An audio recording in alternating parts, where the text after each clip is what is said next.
Oke, Assalamualaikum warahmatullahi wabarakatuh. Selamat siang Walaupun semuanya. ya perkenalkan kami dari kelas 3B ini akan melaksanakan remedial mengenai kuis kemarin. Murojaah. Murojaah kuis Murojaah. kemarin gitu. Dengan saya Kamila Suliana NIM P27242024 dan rekan saya. Hujjatul Islam dengan NIM terakhir 082. Oke. Oke, tanpa Nah, berlama-lama, saksikan video kita. Oke, siap? siap. Oke, untuk soal yang pertama, seorang pasien laki-laki berumur 35 tahun datang dengan keluhan sesak nafas dan mengi sejak pagi. Riwayat asma sejak kecil, pemeriksaan menunjukkan wheezing di kedua paru. Dokter meresepkan inhaler untuk serangan akut asma. Nah, obat apa yang akan diberikan kepada pasien? Dijawab. Sebutin jawabannya apa aja pilihannya.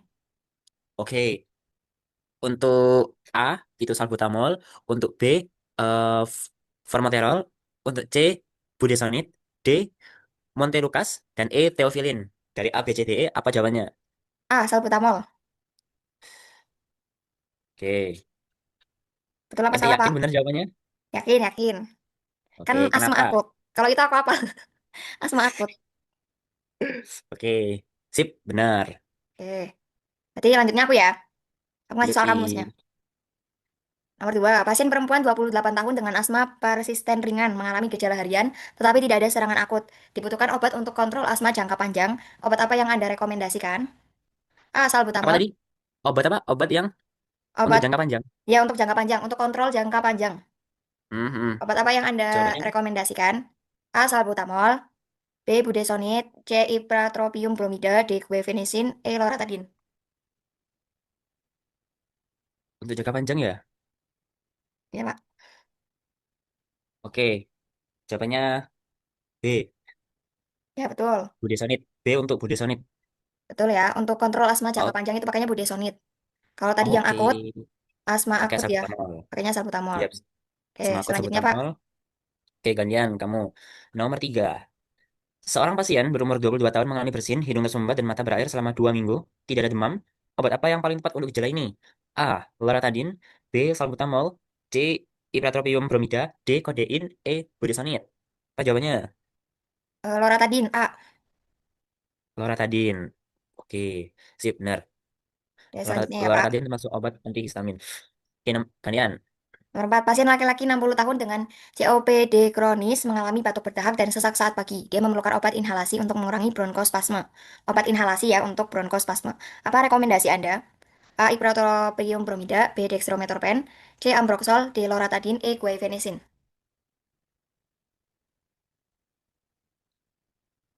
Oke, jawabannya itu dexamethasone. A. Ya, betul. Ipratropium bromida. Betul, Oke, karena ini nice. obat inhalasi ya untuk mengurangi bronkospasme. Oke, Betul. sip. Oke, next kali saya. Pasien perempuan berumur 30 tahun mengalami batuk kering selama 3 tahun. 3 hari tanpa dahak.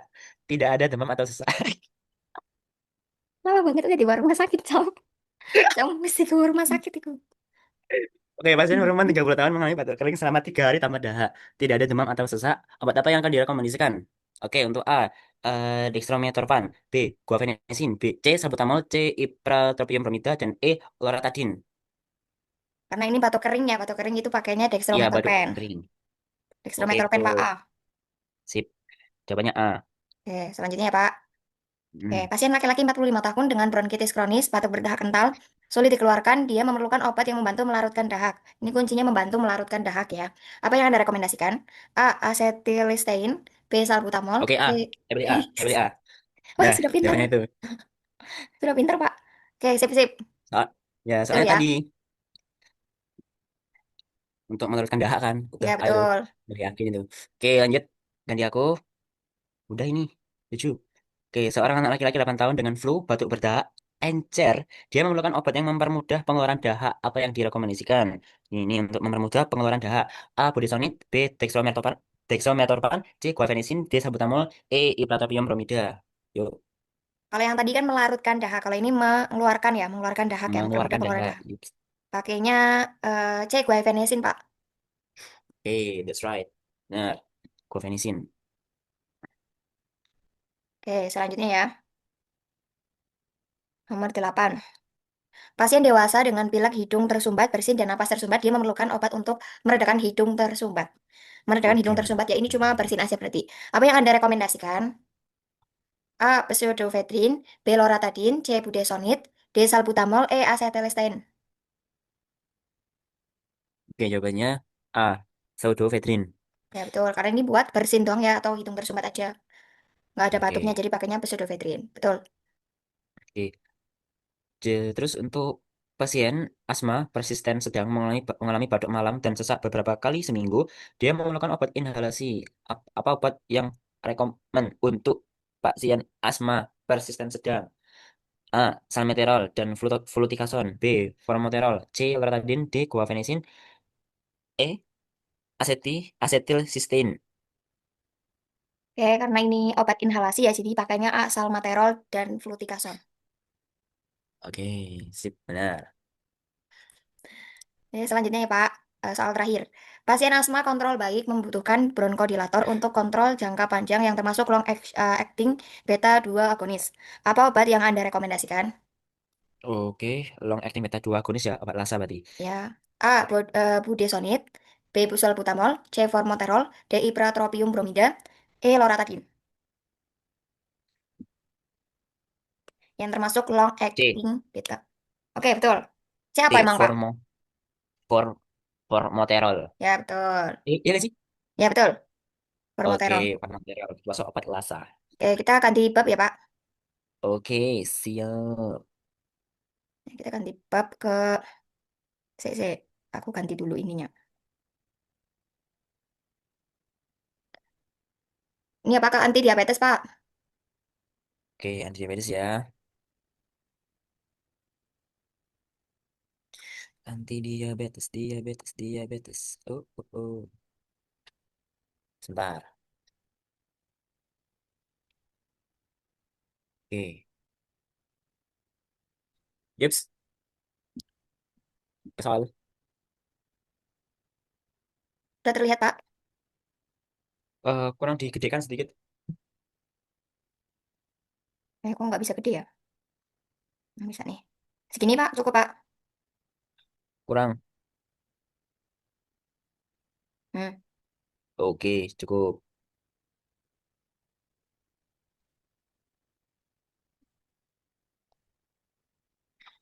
Oke, dari Berarti aku terlebih dulu ya. Gimana? siapa dulu? Siapa dulu, mohon. Aku yang ngasih soal dulu ke kamu. Oke. Oke, soal pertama. Mohon didengarkan baik-baik. Pasien pria berumur 58 tahun dengan gejala polidipsi, poliuri, dan polifagi paru mulai terapi awal dengan diberikan metformin 500 mg 2 kali sehari. Pertanyaannya, bagaimana mekanisme kerja obat tersebut? Mekanisme obat metformin A. Meningkatkan sekresi insulin dari sel beta pankreas. B. Menghambat reabsorpsi glukosa di ginjal. C. Menurunkan produksi glukosa hati. Eh, tolong dinaikkan dikit, Kak. Oh, ya, maaf.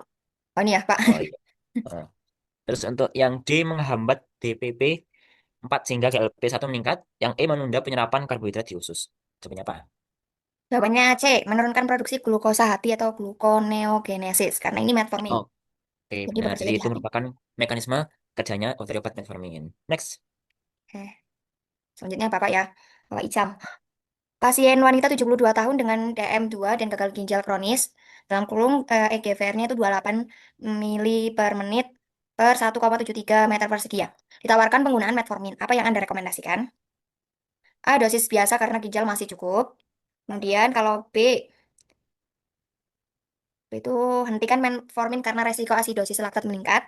C. Ganti ke dosis 500 miligram sekali sehari. D. Tambahkan dosis tiap hari untuk mengimbangi ginjal. E. Tidak perlu mengubah karena efek ginjal minimal. Apa, Pak?